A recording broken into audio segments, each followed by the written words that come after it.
2025 সালে ভারতের বিভিন্ন ভাষায় মুক্তি পেয়েছে 1519টির মতো সিনেমা, যার বক্স অফিসে সম্মিলিত গ্রস আয় দাঁড়িয়েছে প্রায় 12,291.27 কোটি রুপি। গেল বছরের বক্স অফিসের মুকুট উঠেছে রণবীর সিং অভিনীত ধুরন্ধরের মাথায়। আদিত্য ধর পরিচালিত যে ছবিটি মুক্তির মাত্র 20 দিনের মধ্যেই বিশ্বজুড়ে আয় 944 কোটি রুপি। দ্বিতীয় স্থানে জায়গা করে নিয়েছে ঋষভ শেট্টি পরিচালিত কান্তারা চ্যাপ্টার 1। 2022 সালের আলোড়ন তোলা কান্তারার প্রিকুয়েল এই ছবি কন্নড় ইন্ডাস্ট্রির ইতিহাসে নতুন রেকর্ড গড়ে বিশ্বজুড়ে আয় করেছে 852 কোটিরও বেশি রুপি। তালিকার পরের ধাপে রয়েছে ভিকি কৌশল অভিনীত ঐতিহাসিক অ্যাকশন ড্রামা ছাবা।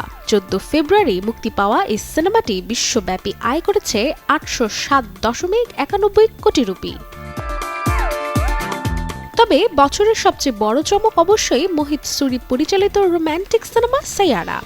মাত্র 40 কোটি রুপি বাজেটে নির্মিত এই ছবি অল্প প্রচারণা সত্ত্বেও আয় করেছে 570.33 কোটি রুপি।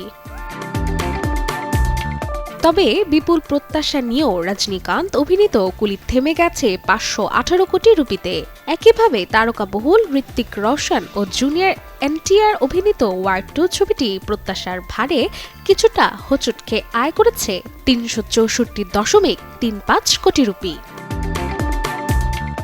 এছাড়াও পবন কল্যাণ অভিনীত দ্য কল হিম ওজি আয় করেছে 293.65 কোটি রুপি। সমালোচনার মাঝে অক্ষয় কুমারের হাউসফুল 5 বিশ্বজুড়ে তুলে নিয়েছে 288.67 কোটি রুপি।